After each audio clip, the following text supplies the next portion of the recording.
प्राकृतिक र धार्मिक महत्त्वको पवित्र स्थल खप्तडको अनुपम र मनोभाव दृश्यलाई क्यामेराले कहिल्यै पूर्ण रूपमा कैद गर्न सक्दैन। त्यो कलकल नदीको आवाज, त्यो हरियाली घाँसले ढाकेका मैदानहरू अनि वरपरको शान्ति, खप्तडको सौन्दर्य एकचोटि मनमा बसेपछि त्यो स्मृतिलाई कहिल्यै मेट्न सकिँदैन।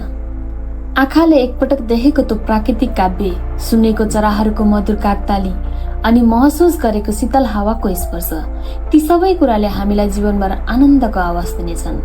ती दृश्य र अनुभूतिहरू हामीभित्र गहिराईसम्म बसेर हामीलाई फेरि फेरि खप्तडको काखमा तानिरहनेछन्। क्यामेराले खप्तडको रूप मात्र कैद गर्छ, तर हाम्रो आत्माले खप्तडको आत्मालाई समेट्छ।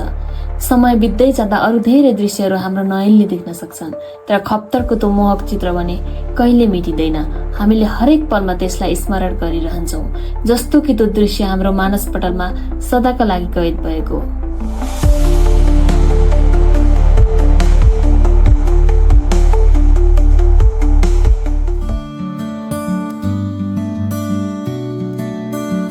खप्तडको सुन्दरता र शान्ति अनुभव गर्न सुरु हुने हाम्रो यात्राको पहिलो बिसौनी सुर्खेतबाट सुरु भएको थियो। सुर्खेतको प्रसिद्ध बुलबुले ताल, काक्रे बिहार, देउती बजै मन्दिर र हरियाली पहाडले यात्रालाई एक अद्भुत सुरुवात प्रदान गरेको थियो। सुर्खेतबाट यात्रा दैलेखतर्फ प्रस्थान भयो।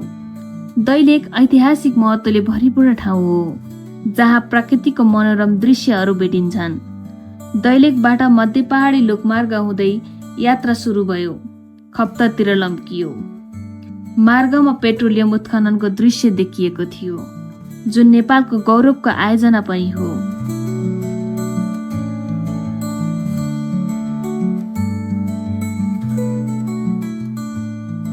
करिब 3 घण्टाको यात्रापछि हामी साइखोला क्षेत्रको कर्णाली पुल पुग्यौं। यस कर्णाली पुलले दैलेख र अछामलाई जोडेको छ। यस क्षेत्रको रमाइलो कृषि दृश्य र ग्रामीण जीवनशैलीलाई नजिकबाट निहाल्दै राखम बजार र वरपरको क्षेत्रको सुन्दर दृश्य अवलोकन गर्दै त्यहाँबाट केही समय बिताएर पूर्ण मध्य पहाडी लोकमार्ग हुँदै अछाम जिल्लाको सदरमुकाम मङ्गलसेनतर्फ अगाडि बढ्यौं। बाटोमा सुन्दर झरनाहरूको दृश्य र पानीको आवाजले हाम्रो यात्रामा थप मनोरञ्जन गरेको थियो। साइखोला पुलबाट लगभग 1.5 घण्टाको यात्रापछि अछामको मङ्गलसेन बजार पुग्न सकिन्छ। मङ्गलसेन बजारमा आइपुग्दा हामीलाई चारैतिर हरियाली पहाडहरू र खुल्ला आकाशको अद्भुत दृश्यले स्वागत गरेको थियो। यहाँको बजार परम्परागत घरहरू, स्थानीय जीवनशैली र शान्त वातावरणले भरिपूर्ण थियो। मङ्गलसेन बजारबाट यात्रा साफे बगरतर्फ प्रस्थान भयो। बुढी गण्डकी नदीको किनारमा रहेको साफे बगर एक अत्यन्तै रमणीय र शान्त ठाउँ हो, जहाँको कृषिभूमि, विमानस्थल र प्राकृतिक सौन्दर्यको समायोजनले यसलाई एक अद्भुत गन्तव्य बनाएको छ। खप्तड पुग्नका लागि अछाम, डोटी, बझाङ र बाजुरा चारै जिल्लाबाट मार्गहरू छन्। यी 4 जिल्लाहरू खप्तडको प्रवेशद्वार हुन्।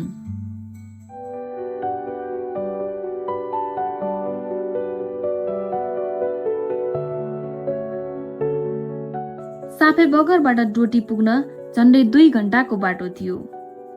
बाटोमा सुन्दर मार्खु गाउँ रहेछ।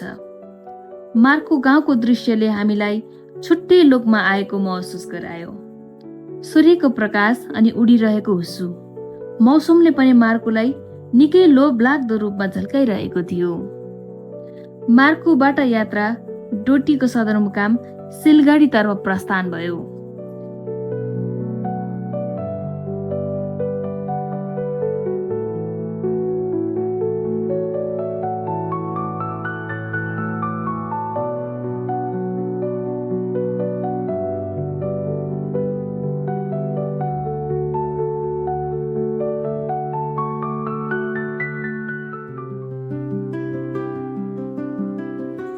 सिलगढीको ऐतिहासिक सहर आफ्नो प्राचीन सांस्कृतिक, धार्मिक र पर्यटकीय महत्त्वको लागि प्रसिद्ध छ।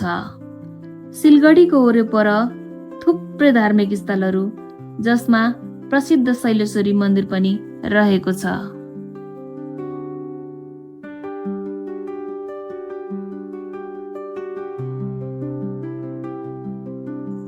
सिलगढीबाट 15 किलोमिटरको दूरीमा जिग्राना रहेको छ। सुर्खेतबाट करिब 9-10 घण्टाको 2 पाङ्ग्रेको यात्रापछि यस स्थानमा पुग्न सकिन्छ। खप्ताड जाने पर्यटकको सवारी साधनको यात्रा यहीसम्म मात्र सीमित हुन्छ। यहाँ होमस्टेको व्यवस्था पनि रहेको छ। भोलिपल्ट बिहानैबाट खप्ताड राष्ट्रिय निकुञ्जको पैदल यात्रा सुरु गर्न त्यो दिनको बास जिग्रानामै बित्यो।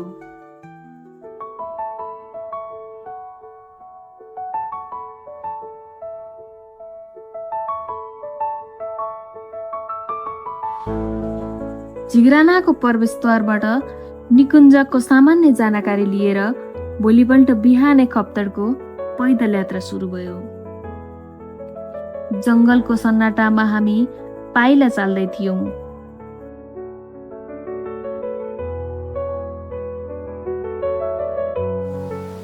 चराहरूको मधुर सुरले हाम्रो कानमा एक नयाँ सङ्गीत रचिरहेको थियो। सामुन्ने बगिरहेको नदीको कलकल आवाजले जङ्गलको शान्त वातावरणमा नयाँ ताल थपिरहेको थियो। रुखको पातबाट झरेको सानो सानो शीतको थोपा हाम्रो निधारमा तप्प तप्प परिरहेको थियो। यी थोपाहरूले जङ्गललाई जीवन्तता दिँदै वातावरणमा एक अनौठो मिठास छर्दै थिए। पहिलो केही घण्टाको बाटो उकालो थियो। यात्रुहरूको सहजताका लागि यात्राको ठाउँ ठाउँमा विश्राम स्थल निर्माण गरिएको थियो।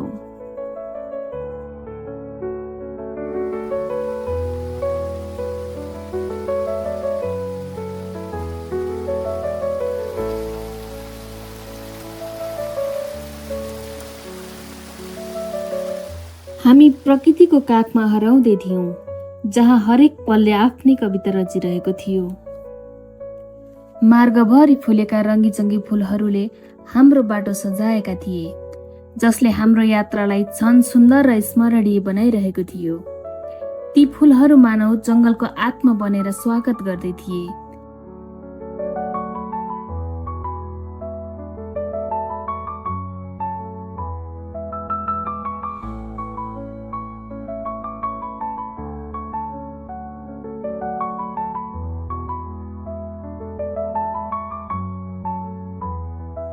करिब 4 घण्टाको उकालो पैदलपछि बिचपानी भन्ने ठाउँमा पुग्न सकिन्छ, जहाँ यात्रुहरूको लागि खाना र बस्नको सुविधा पनि छ।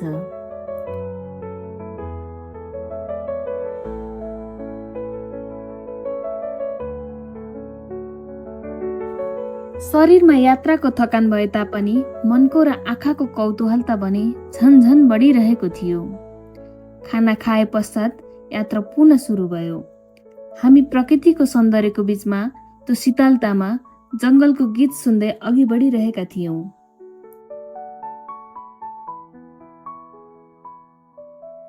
उकाली ओराली गर्दै यात्रा फोन डाँडाको विश्राम स्थलसम्म पुग्यो। फोनको टावर टिप्ने ठाउँ भएकाले यसलाई फोन डाँडा नाम दिएको होला, हाम्रो अनुमान थियो। अबको यात्रा भने केही सहज रहेको थियो।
जब हामी हरियालीले ढाकिएको पाटनमा पाइला चाल्दै थियौँ, हाम्रो वरपर प्राकृतिकको सौन्दर्यले हामीलाई आफ्नो गहिरामा निम्ताइरहेको थियो।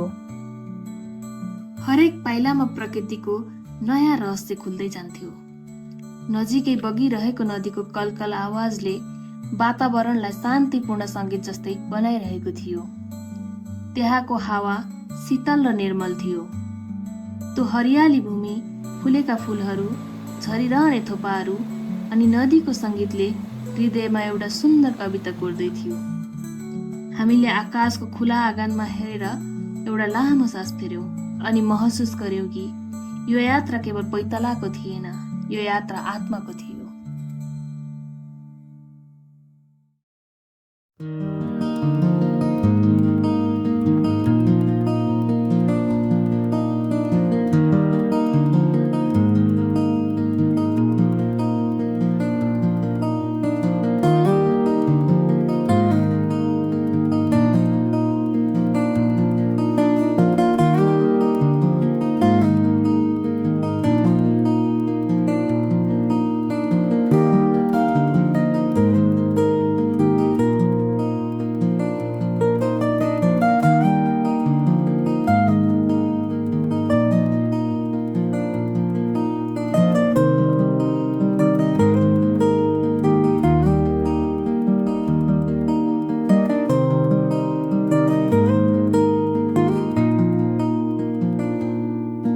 सुन्दर बिहानीको शीतल प्रकाशमा खुला नीलो आकाशमुनि हामी हरियाली भूमिमा पाइला चाल्दै थियौँ।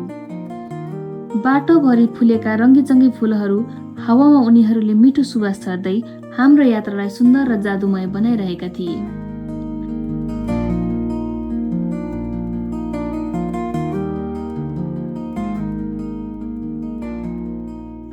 बाटोमा पर सुदूरसम्म फैलिएको हरियालीमा घोडाहरू र गाईहरू शान्तिपूर्वक चरिरहेका थिए।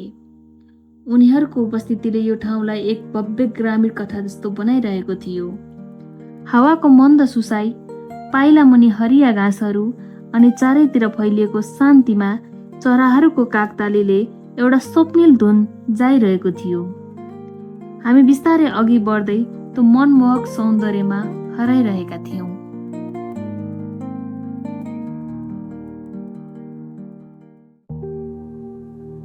यात्राको दौरान जब हामीले खप्पर तालको दृश्य देख्यौँ, हाम्रो सास रोकिए चाहिँ भयो।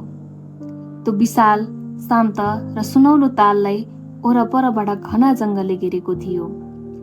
तालको पानीमा हरियो वनस्पति र नीलो आकाशको छाया स्पष्ट झल्किरहेको थियो।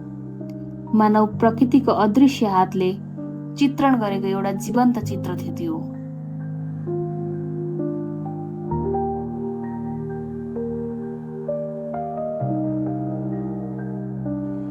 चारैतिरबाट हरियालीले घेरेको ताल, चराहरूको कर्णप्रिय काकताली अनि चारैतिर फैलिएको शान्ति। त्यो ठाउँ यस्तो थियो जहाँ प्रकृतिले आफ्नै भव्यता र शान्तिमा नाचिरहेको थियो अनि केवल हामी एउटा साक्षी थियौँ जसले यो अनुपम दृश्यलाई आफ्नो मनको क्यानभासमा सधैँभरिका लागि कोरिरहेका थियौँ।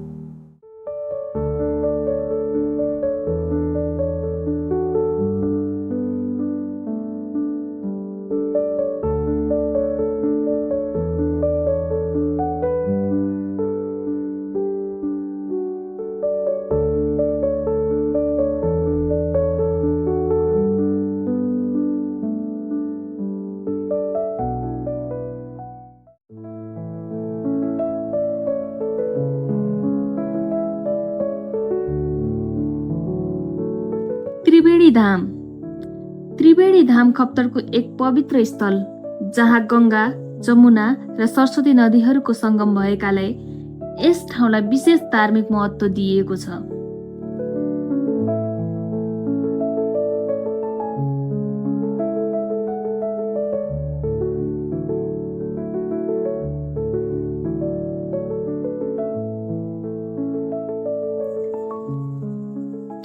धामको विशेषता भनेकै 3वटा पवित्र नदीहरूको सङ्गम हो। गङ्गाको शुद्धता, जमुनाको शीतलता र सरस्वतीको अदृश्य रहस्यले यो ठाउँलाई अत्यन्त पवित्र बनाइएको छ। यो 3वटा नदीहरू एकअर्कामा मिसिँदै प्राकृतिक सौन्दर्यलाई अझ मनमोहक बनाउँछन्।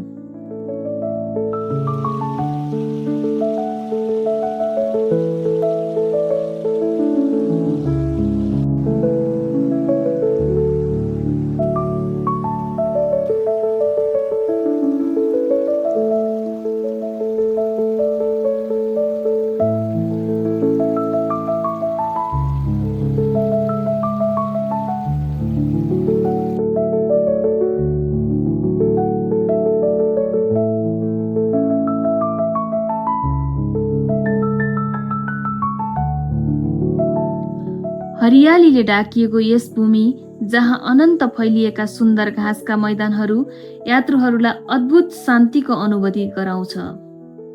यहाँ साउन पूर्णिमा र अन्य धार्मिक अवसरहरूमा मेला लाग्ने गर्छ, जहाँ दूर दराजका भक्तजनहरू पूजा गर्न र प्राकृतिक सौन्दर्यको आनन्द लिन आउँछन्।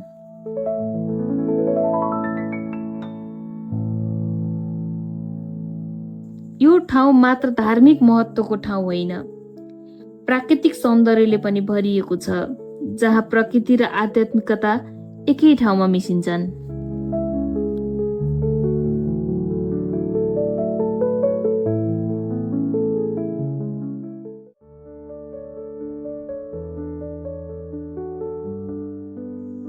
धार्मिक र सांस्कृतिक महत्त्व खप्तड बाबाको तपोभूमि भएकाले यो ठाउँलाई ध्यान र साधनाका लागि उपयुक्त स्थल मानिन्छ।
यो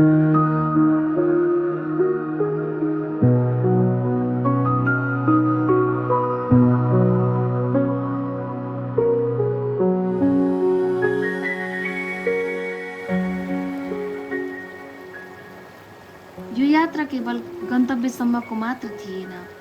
यो यात्रामा प्रकृतिले आफ्नो काव्य लेखेको थियो। हरेक फूल, हरेक चराको आवाज, घोडाहरूको चरण अनि तालको स्थिरता सबै मिलेर एउटा सुन्दर कविता रचिरहेको थियो, जसको हरेक शब्दले हाम्रो मनमा एउटा अमिट छाप छोडेको थियो।